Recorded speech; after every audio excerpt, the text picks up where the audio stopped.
ce bilan est terrible, et donc il faut absolument redresser la barre. Il faut diminuer pour les mois restants, les six prochains mois, diminuer le nombre de morts. Parce que nous observons en même temps une diminution du nombre d'accidents, une diminution du nombre de blessés, mais en revanche le nombre de morts a augmenté.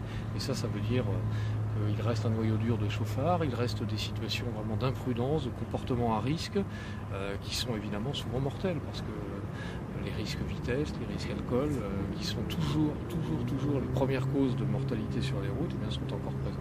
Bien sûr, on commence dès maintenant, vous voyez, je suis à côté des gendarmes là, pour un contrôle. L'objectif est vraiment de multiplier les contrôles, particulièrement ciblés sur les comportements à risque. C'est vraiment ça la question.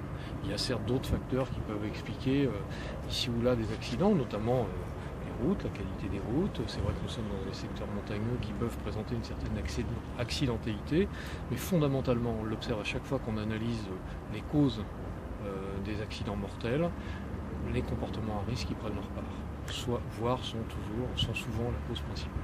Bien sûr, il faut que les gendarmes et les policiers, mais aussi les gendarmes qui ont un linéaire de voirie beaucoup plus important à surveiller, soient présents au moment à risque. Et on sait que les moments à risque, c'est en particulier le soir, voire la nuit. D'abord, par une prise de conscience collective, c'est d'abord le comportement de chacun qui est en cause, et chaque personne doit, à la place qui est la sienne, adopter les comportements qui permettent globalement de réduire ce nombre d'accidents. Et puis, du côté des services de l'État, c'est clair, un message de fermeté, de grande fermeté.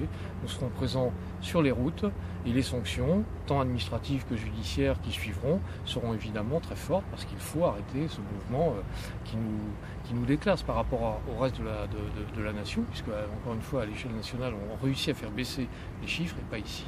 Donc il faut vraiment qu'il y ait un effort collectif qui soit conduit.